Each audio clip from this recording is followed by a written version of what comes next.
श्री सद्गुरूंच्या इच्छेनुसार वाशिम श्री क्षेत्र वाशिम येथे श्री दत्त नर्मदा मंदिर आणि श्री वासुदेव आश्रम अभ्यासिका अशा आश्रमाची स्थापना केलेली आहे.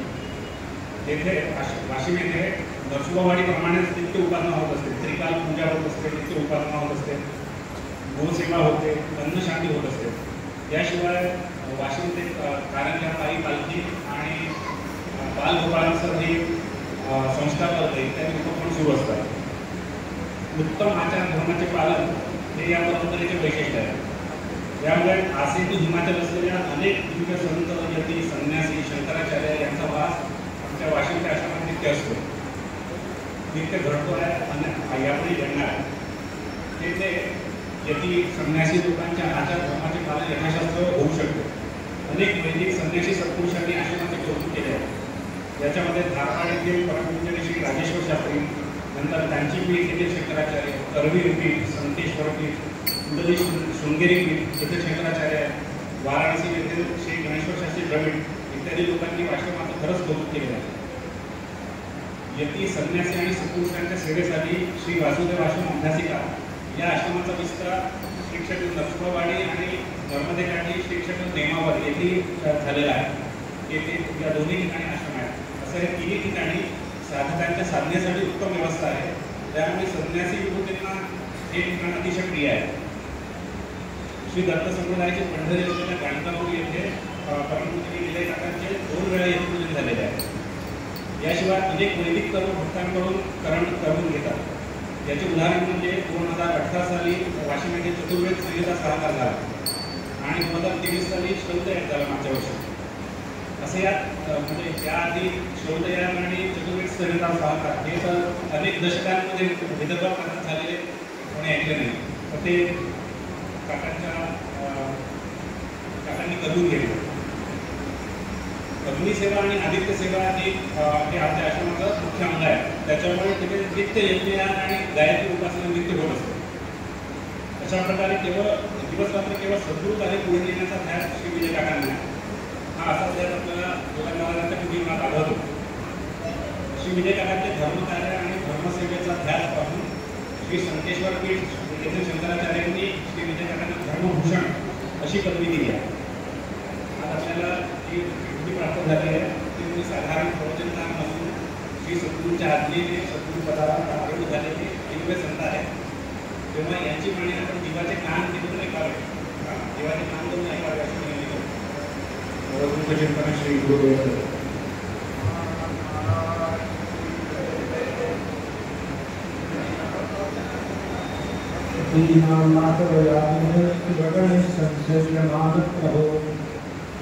ब्रह्मेशान महेंद्र शीर्ष गिरिजा गंधर्व सिद्धैः सर्वारिष्ट निवारणैक विपुल त्रैलोक्यनाथ प्रभु भक्ति में सफलान विश्व सकलान शाश्वतराधाम आदो रूपमरूपते गणेशात्मादं श्रीकृतं वर्णाद्याश्रम धर्म धारणतो श्री दत्तदेवे गुरु तत्संस्थापनति तुल्येकविश्वातिहं वन्दे ते गुरुवासुदेव विराट्सेनानितं जगतं वासुदेव सरस्वते भक्तानां कामधेनु दत्तात्रेयावताराय तेन्द्रस्वामिनमोऽस्तुते शान्तिर्मूर्तिमती तपोवरदुरायोगामिषिद्धाशयः श्रौतस्मात् सुकर्मकर्म परमः वेदान्तविद्योदयः श्रीमत्सद्गुरुवासुदेव करुणागङ्गाम्बुधरधरः नानापेतसस्राविजयते नानाकराणिकरः दत्त श्रीगुरुवासुदेव मुनिनाज्ञप्तो हि नानागुरो भक्त्याख्यातधनागरे कुरवरस्यैवागतिपण्डितः शांतो दान्तमुनिस्तपाचरणेन्द्रज्ञानश्रिया मण्डितः रेवापूजन तत्परो दिनकरो वन्दे च तं भास्वरम् बुद्धिर्बलं यशोधैर्यं निर्भयत्वम् आरोग्यता अजाड्यं वाक्पटुत्वं च हनुमस्मरणात् भवेत् आदौ अमरकण्ठे त्रिभुवनक्षये कल्पनात्रात्मा मध्याह्ने शुक्रेवा वहति सुमति वेदकण्ठो प्रकण्ठैः श्रीकण्ठे कण्ठरूपा जगद्गुरुता शङ्करी ब्रह्मशान्तिः सा देवी वेदगङ्गा ऋषिकुलकर्णी नमः नमः पार्वती पतिः अनंतकोटि ब्रह्मांड नायक सत्संग सद्गुरु ब्रह्म चैतन्य रामानंद प्रधान महाराज की जय जय जय हरी समर्थ। आमचा भाग्याचा दिवस आहे। महाराजांचे जन्मदिन असं महाराजांविषयी मला दर्शन घडलेलं नाही। त्यांच्याबद्दलची माहिती फार तुरटक आहे, पण जे काही थोडं बहुत कानावर आलेलं आहे किंवा थोडं बहुत वाचण्यात आलेलं आहे त्याच्यावर असं लक्षात येतं की मुळात संत आहे, जन्मता संत आहे। आणि असा संत कसा आला याचं कारण एकच आहे की काळे घराण्यामध्ये पिढीच्या परंपरागत जी उपासना घडलेली आहे ते खरं बेसिक कारण। एखादा जीव ईश्वरी तत्व एखाद्या ठिकाणी जन्म घेतो, त्या ठिकाणी खूप वर्षापासून खूप पिढ्यांपासून ईश्वरी कार्य होत असतं, अखंड उपासना घडत असते आणि तिथे तसे ईश्वरी अंश जन्माला येतात। हे सहज वाचताना लक्षात आलं की महाराजांची जी परंपरा आहे म्हणजे इकडली तिथून परंपरा किंवा मातून परंपरा सुद्धा ती केवढीच अगदी प्रमाण महादेव शास्त्री, नारायण शास्त्री, मुकुंदण्णा, महादेव शास्त्री घनपाटी होते, गायत्रीचे पुरस्कार झालेले। नारायण शास्त्री आजोबा त्यांनी 3 गायत्री पुरस्कार केले असा उल्लेख आहे जो माझ्या लग्नात आला। स्वतः मुकुंदण्णाने सुद्धा गायत्री पुरस्कार केलेला आहे आणि सगळ्यांचा अग्निहोत्र आहे। श्रुतीमध्ये वेदांमध्ये तो स्पष्ट म्हटलेलं आहे की ब्रह्मवर्गाला ज्याचा उपनयन संस्कार झालेला आहे अशाला फक्त 2 गोष्टींची आवश्यकता आहे, ती म्हणजे आदित्य आणि अग्निसेवा। आदित्य सेवा म्हणजे गायत्री आणि अग्नि सेवा म्हणजे आपल्याकडे एक परत ज्याला आपण स्मार्ताग्नी म्हणतो तो स्मार्ताग्नी म्हणा किंवा अग्निहोत्र म्हणा, तिघांचे अग्निहोत्र होतं। नारायण शास्त्रींचं, महादेव शास्त्रींचं, मुकुंदनांचं आणि महाराजांचं मात्र स्मार्ताग्नी होतं। कारण स्मार्ताग्नी हा लग्नानंतर जो अग्नी आपल्याकडे घेऊन जातात तो जेव्हा महाराजांचा काही फारसं मला बघायला मिळेल, थोडा वेळ मला वेळ मिळाला तेवढ्या ते चाललं मी पुस्तक आणि लक्षात आलं की एवढ्या लहानपणी त्यांच्यावरचे संस्कार मुळातच होते।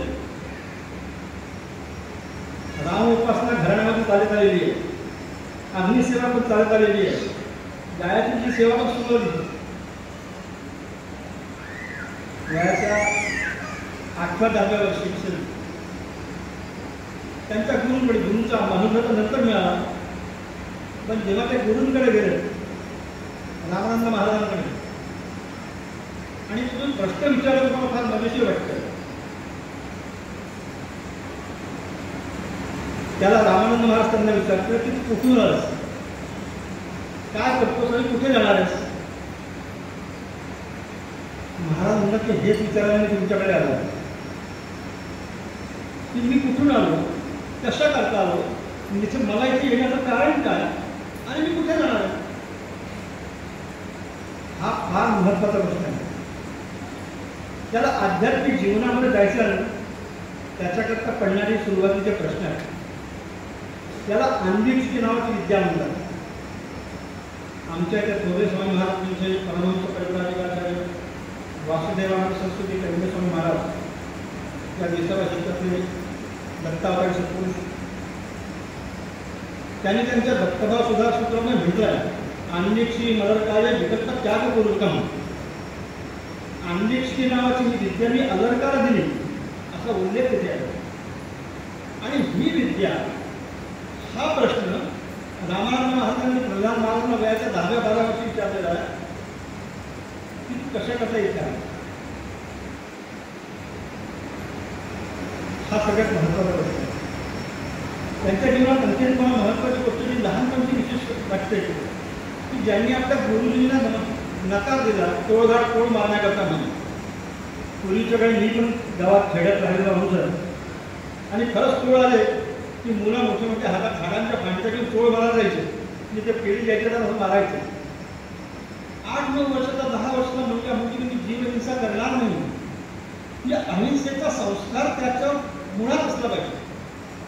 जे आध्यात्मिक जीवनामध्ये जे संस्कार असतात महत्त्वाचे येणार हे मुळात त्यांच्यामध्ये आहेत आणि त्याच्यामुळे शाळा सुटली. पण शाळा सुटली ती बरंच झालं कारण इकडे सगळे शिक्षण झालं. आमच्या वाशिम जिल्ह्यावर जे विसोड गाव आहे सकाळी शासन शिकवलेले प्रसिद्ध मोठे विद्वान त्यांच्याकडे महाराजांचं सगळं शिक्षण झालेलं आहे. हा जो त्यांचा प्रवास आहे एका साधकाकडून सिद्धत्वाकडे जाण्याचा तो खरोखर प्रत्येक साधकाने लक्षपूर्वक ऐकलं हवं. रामानंद महाराजांची भेट झाली प्रार्थना केली की साकार केला जाईल. वयाच्या 17व्या-18व्या वर्षी अनुभव प्राप्त झालेला आहे. आपल्याला अनुभव प्राप्त होणं म्हणजे अलीकडे थोडीशी असं वाटतं गुरु त्या गुरु सहज मिळतात असं नाही. आम्ही गुरूंना खूप चिल्लर करून टाकलेलं. गुरु या शब्दाची व्याख्याच आहे की दुकानस्पर्ध कारश्च दुकानच देश उच्चते. गुरु म्हणजे अंधकार आणि हा अज्ञानाचा अंधकार आहे आणि रूह हे आपली बीज आहे.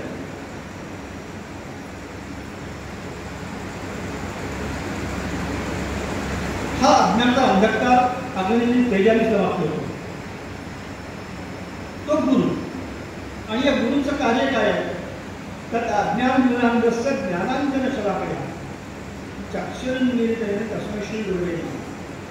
जो आपल्या शिष्यांच्या डोळ्यामध्ये ज्ञानाचं अंजन घालतो तो गुरु. गुरु म्हणजे आपल्या प्रापंचिक समस्या निराकरण करणारे मशीन नाही. म्हणजे आपण जे गुरूंकडे जातो आता भक्ताचे 4 प्रकार सांगितले आहेत की अर्थार्थी आर्थ जिज्ञासु आणि मोक्ष. ठीक आहे आपण अर्थार्थी म्हणून जाऊया पण प्रथमपासून शेवटपर्यंत फक्त अर्थार्थी म्हणजे अर्थाच्या प्रवास नाही. कुठेतरी आपल्या मनाची जिज्ञासा निर्माण व्हायला पाहिजे की माझ्या मनात आर्थता कशी निर्माण. गुरूंबद्दलची आर्थता देवतेबद्दलची आर्थता ही आमच्या मनात कशी निर्माण होईल याचा विचार सुज्ञ साधकाने निश्चितपणे करायला पाहिजे. आणि नंतर मग पलीकडे जिज्ञासूच्या पलीकडल्या गोष्टी झाल्या. महाराजांनी जे परमपूज्य ब्रह्मचैतन्य महाराजांनी जे रोग लावलेला आहे मी असं म्हणेन की त्याचा खऱ्या अर्थाने महावृक्ष जो आहे तो परमपूज्य प्रधान महाराजांच्या कारकिर्दीत झालेला दिसतो. लाखांनी शिष्य त्यांच्या जीवनाच्या महत्त्वाच्या घटना त्या मला महत्त्वाच्या आहेत. म्हणजे गुरूंची सेवा कशी असावी त्याचा आदर्श परिपाठ म्हणजे चारित्र्यानं मला दिसतं. कारण मी गुरूंसोबत जवळपास 48 वर्ष राहिलो. लहानपणापासून वयाच्या 58 वर्षापर्यंत. आणि कुठे किती परीक्षा असतात मला त्यांचं आश्चर्य वाटलं की हनुमान जयंतीच्या दिवशी मिळालेला अनुभव आणि रामजन्माच्या दिवशी सद्गुरूंनी आपलं जे पंचायतन होतं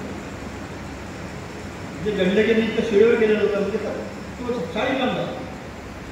त्या शाळीग्रामावर तयार केलेलं पंचायतन त्यांच्या गुरूंनी रामानंद महाराजांना दिलेलं ते अर्पण त्यांना दिलं म्हणजे आपलं सर्वस्व दिलं. कारण त्याचा मी अनुभवी आहे. त्या गोष्टीचा मला स्वतःचा अनुभव आहे की तो काय अनुभव असतो.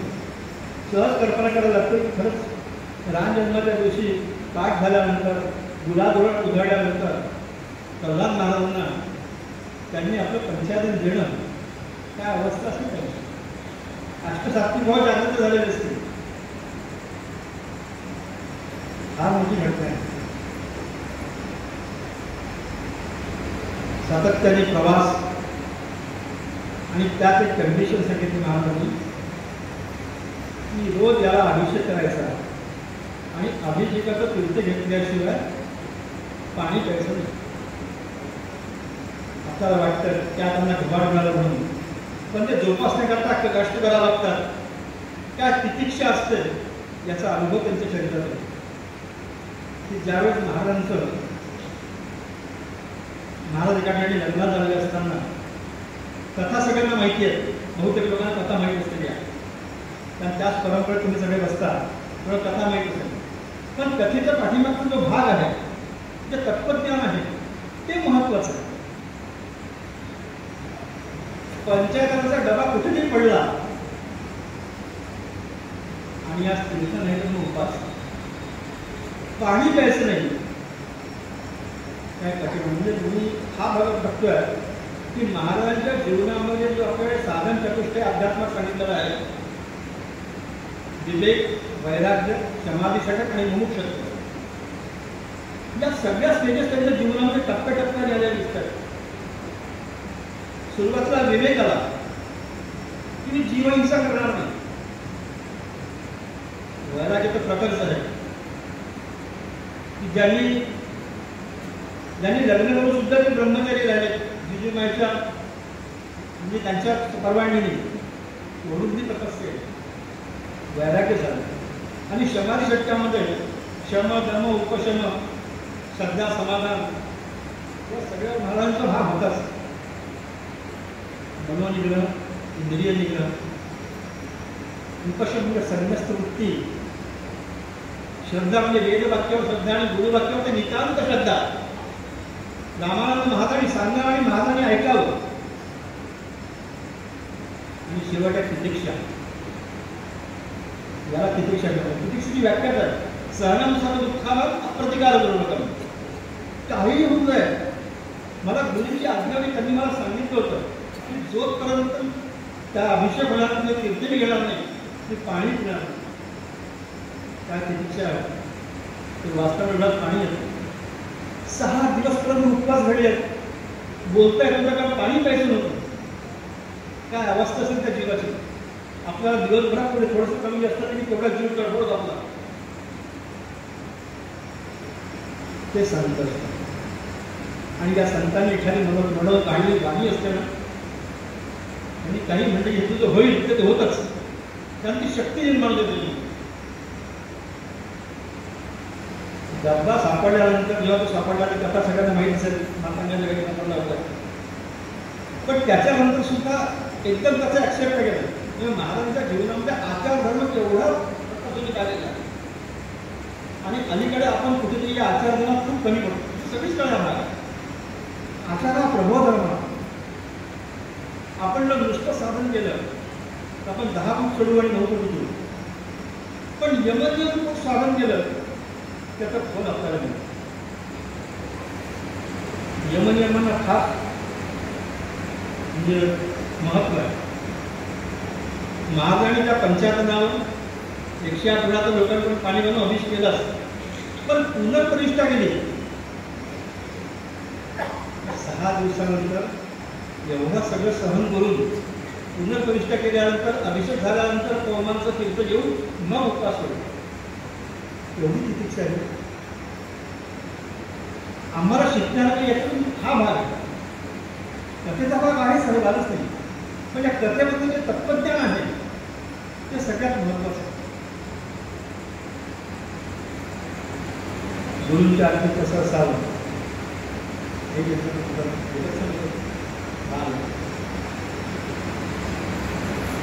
की जालन्या रामानंद महाराजांनी मंदिर बांधायला घेतलं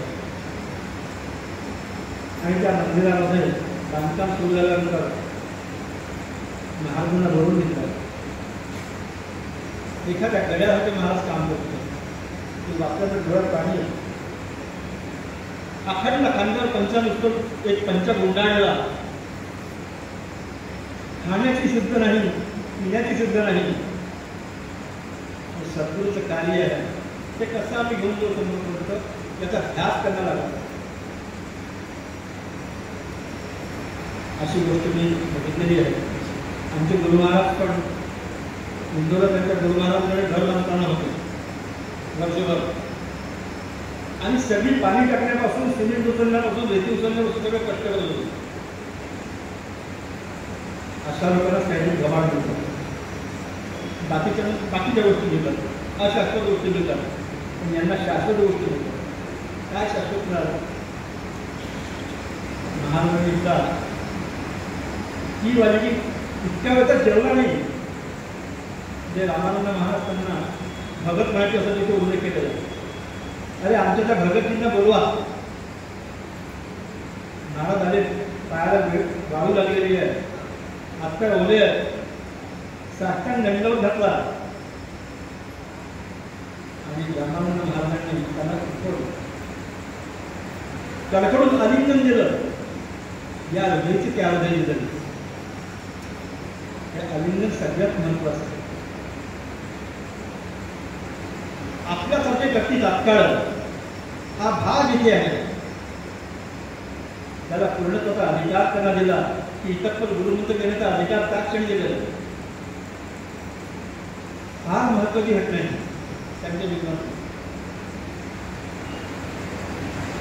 अष्टसात्विक जागृत झालेले आहेत. शिष्याच्या डोळ्यात पाणी येण्याचं मी समजू शकतो, पण रामानंद महाराजांच्या डोळ्यातून पाणी पडत आहे, गळगळ असून वाहत आहे आणि ते महाराजांच्या अंगावर पडत आहे. ते वाक्य वाचलं आणि खरोखर भावविभोर झालं की संत कसे असावे, केवढ्या कष्टात, अपार कष्टात जीवनामध्ये, पण कुठे त्याच्यामधचा एक क्षणभर सुद्धा लवलेख होणार तो आनंदच आहे. त्याची विरक्ती जी आहे ती तेव्हा लक्षात येते की ज्या वेळेला फ्लूच्या साथीमध्ये आपण दोन्ही भाऊ गेलो. लहान भावाची पुस्तक प्रमाणाची पत्नी गेली, वडील गेले, महाराज दोन भाऊ लहान भाऊ गेले. आणि कुठलं निरूपण ऐकत होते तर विरक्तीचं निरूपण जे वैराग्य निरूपण आहे जास्त बोलावं त्याचा अभ्यास करत होता. आणि वाचून त्यांच्या मनामध्ये विरक्ती निर्माण झाली की जे आमच्याकडे सांगितलं की देणं, दान, जसं दत्तप्रभूंनी स्वतःचं दान केलेलं आहे आणि खऱ्या अर्थाने भिक्षेचं महत्व काय असेल तुला कळतं. थोडासा चातुर वृद्धाश्रमाला पकडून मी चालणार आहे, कोणाला काही लागलं कृपा करून काही पडून म्हणून गावणारा भिक्षा सांगितली. आपल्या मंडळीसमोर सांगतात, महाराज सांगतात तुम्हाला गृहदान द्यायचं.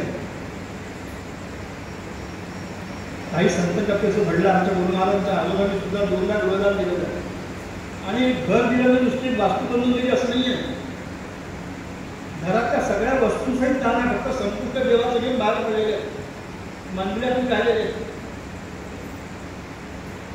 केवढी तितिक्षाही, केवढी विरक्ती. राम मला काम पाहिजे, तो मला देईल. ही अढळ श्रद्धा राहणाऱ्या माणसाची असते तेव्हा रामाला पण धावा असतं त्यांच्या कार्याकडे.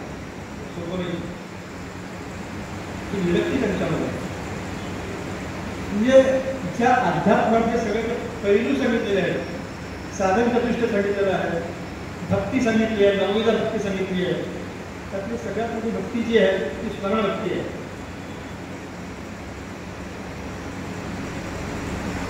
श्रीमद भागवतामधून ही नवविधा भक्ती आहे. त्याच्यामध्ये शरणम कीर्तनम विष्णुपुरणम पादसेवनम अर्चनम बंधनम दास्यम सत्यम आत्मनिवेदनम. याची स्मरणभक्ती सर्वश्रेष्ठ आहे. आपल्या केंद्रस्वामी महाराजांनी फक्त पुराणामध्ये समजलं आहे की स्मरणभक्ती जी आहे ती सगळ्या भक्तीपेक्षा गरीब असा शब्द वापरतात. म्हणजे श्रेष्ठ तमा आहे. या स्मरणभक्तीचा जो आपल्या महाराष्ट्रात विशेष करून ब्रह्मचैतन्य महाराजांनी जो पारंडा घातला आणि सगळीकडे दिली, लोकांना सोडत करून दिली. येता जाता खाता पिता देता येता हृदय भगवत स्मरण करता अकर्मता कर्माची असं म्हटलं आमच्या महाराजांनी. की नुसतं स्मरण करता करता जर तुम्ही कुठलेही काम करा तर कर्माची अकर्मता होते आणि अकर्मता होणं हेच तर महत्त्वाचा भाग आहे. कारण कर्माचे दोष अनेक आहेत. कर्म माणसाला सुटत नाही, कर्म केलंच पाहिजे. परंतु स्मरण भक्तीने करायची असेल तरी कर्माचं, विहित कर्माचं महत्व तेवढंच आहे. विहित कर्म काय आहे की जे आम्हाला आमच्या परंपरेने दिलेलं आहे, आमच्या वेदांनी आम्हाला दिलेलं आहे, त्याचा उपनयन संस्कार झालेला आहे, त्यांनी संध्यावंदन केलंच पाहिजे. तर याचा अधिकार नाही त्याला मानायचा. संजय महाराज स्वतः करतो. मी त्यांच्या जयंती असताना प्रत्यक्ष भेट करा आणि महाराजांचा फक्त सुद्धा एका ठिकाणी की बटू करून साऱ्या काय संध्याकाळी संध्याकाळी संध्या करून घ्या म्हणून ही आम्ही विसरतो. स्मरण भक्ती आहेच आहे, त्याच्यासोबत आपला विहित धर्म आहे, कुळकुळाचार आहे आणि आमचं कर्म आहे. कर्माचे अति महत्व.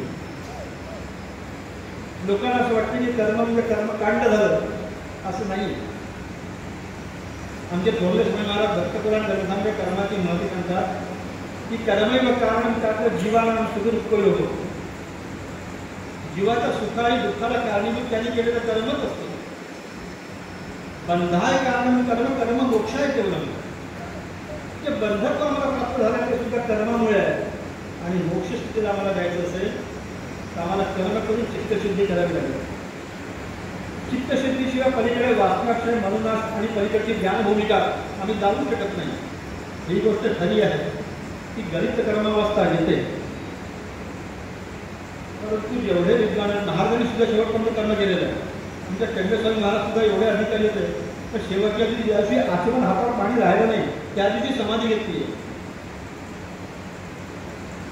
वेदांत सुद्धा आमच्या महाराजांनी दत्तपुराण म्हणलं आज जीवितान राहील सेवा वेदांत गुरुरीश्वरा.